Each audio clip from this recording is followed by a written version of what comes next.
Hello and welcome to AOR F3 in Baku. Not a fantastic track, I must be honest, and the setups to run here were ridiculous. I think it was like the optimum straight line speed was 11.5, and you could lose about 2/10 by not running 11, which is on the front end, which is wow, it's fantastic. I mean, that's what a great handling mod. What a sim! What a sim! Regardless of that, here we are again. One of the races, I started to keep repeating myself where I didn't have enough practice. You know, maybe repeat myself, but it's the truth. And just trying to get through these races and see where we end up when the pressure lifts. But for the first run here, in this dry quali session, you're looking at a dry race as well. Interestingly, so no skating on ice in the rain, which is nice. But this is actually the second run on this set of tyres because the first one I fucked up. So. Yeah, it's so featureless, this first sector, but it's just about spotting the braking points, hitting those tiny little apexes on these 90-degree corners and trying to get a good exit. Here we run the car in deep, but somehow we straighten the car up nicely on the exit and gain a couple of tenths there, so you can see how bad the first lap was. Into this middle sector now, hug the curb really nicely, just about touch it, rotate the car nicely for that second curve, and that was quite well executed actually. Coming into this tight castle section here, you're trying to leave a little bit on the table because of course you don't want to take your wheel off at this point in quali. And with the pad input as well, you kind of don't really know where you are, just like that there, see? So, almost hit the wall. That's lost us a little bit of time. Coming out of there now, great exit actually, even though we touched the curb, it somehow we managed to have a good exit, which is a bit of an omen for the last run. Anyway, coming into the last sector, you're a little bit put off by the car in front, but he realises that we're here eventually and moves out of the way in the exit of this last corner. It's a half decent lap really. I mean, I know we're going purple, but somehow just with that little bit of a wobble there, we didn't end up being purple overall. Fast as you can through these two left rights, but again scrubbing as little speed as possible. But we kind of made two turn-ins at the second part of that.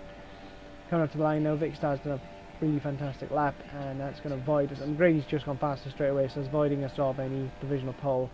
41.2. I mean, considering we were doing 40.3s, 40.6 in practice, I think that's quite far off.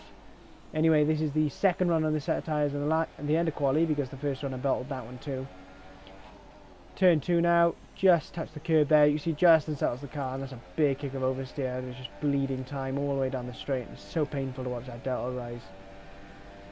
Cyber Nuke sets a fast lap on a 40.7, and I knew I could beat that, but not if I do that. So pretty much know the lap's gone now. Now it's just balls to the wall. Just try and see what you can do. You may as well take your wheel off because I haven't set a time on these tyres anyway. 1.5 tenths down. Brake a little bit early for that one. Clip that curve, which puts us off. Really poor exit there. I mean, again we're over half tenth down, coming up to a tenth. So in this task section now, we should have braked later than that. Really poor. Look at that. The car's just all over the place. Not gaining time at all, even though it's the end of the session. Another double turn in for that section, which is ridiculous. This section here, you can see we just touched the curb. We touched the curb less than the time before, and it was enough to throw the car about. We were fully on the curb last time. Like, where's the consistency? But please. 2 tenths down. Now I'm really going to push now. Flying over the curb, gain a tenth out of that. Shows how much time is still there by exploiting it. And coming up to the last sector now, braked way too early, turned in too early, big kick of oversteer on the exit after, bunny hopping over the curb. And praying that this delta shrinks now, because we had a really good run through there this time. But no. Please, go faster, please. So I just want to start on these tyres please. because they're less wear. And nope, looks like it's going to be at least a maximum P5 for us today. Really unfortunate. But there we go, that's the end of the session, and quite disappointed with that really. P5, 4 tenths off pole, and I could have easily been at top 2 with a half decent lap, and P1 if I was really on it, but I wasn't, so I got no excuses. Real shame, but then it just makes the race a bit more interesting. So here we go for the start. Yeah, that's the English Brummy commentator for the Azerbaijan race. It's great, that is. Anyway, away we go. We had a better start than Vic, and that's actually worked out in our favour because at this point we need to brake a bit later because 007's a bit early on the brakes.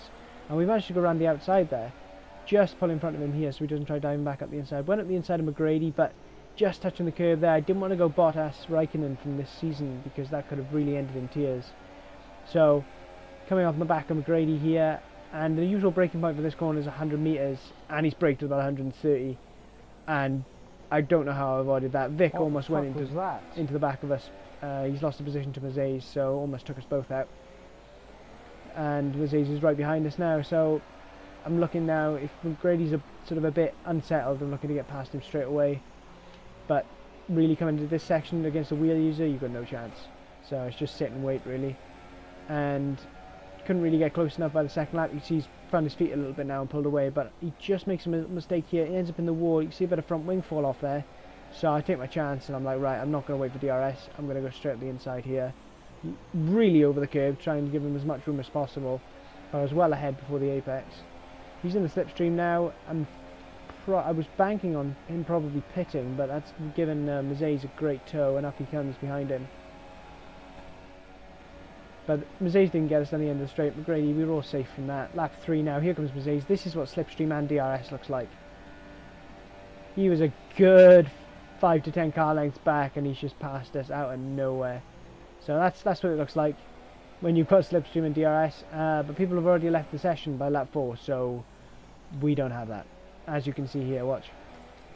We are closer to him. We're about half the distance that he was from us. Yeah. And you can hear my disappointment there. It's already gone, and it's just fucking disgraceful because they never fucking fixed it. So we just sat on our own then until lap 9, and when we pitted, crossing over onto lap 10, pitting for softs here. I think we're going a lap later than Vic. And oh no, Vic is just behind us in the pit lane actually. So Mazzez, a couple of laps later than Mazzez, because he pitted early and went for mediums to try and get an undercut on a few people ahead, including the Williams that was just ahead of us. That was Hybrid Nuke, I think.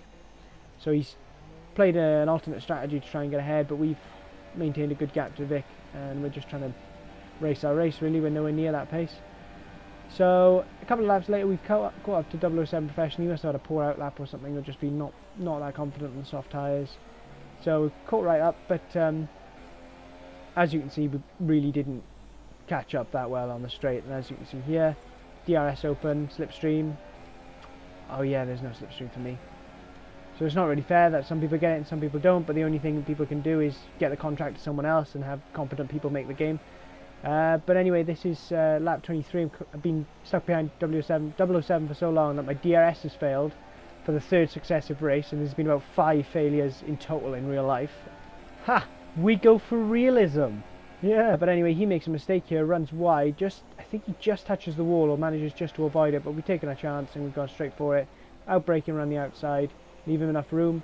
Nice Mario Kart in there to try and get the car around. But anyway, last lap 23.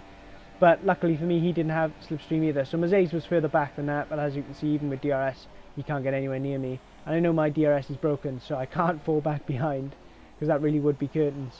But middle sector, lap 24, I don't know what happened here. It just didn't turn. That's all I can say. But 007 goes for an ambitious move up the inside. I thought he wouldn't go for it, but he has. And he's made contact, and we're in the wall. Unbelievable!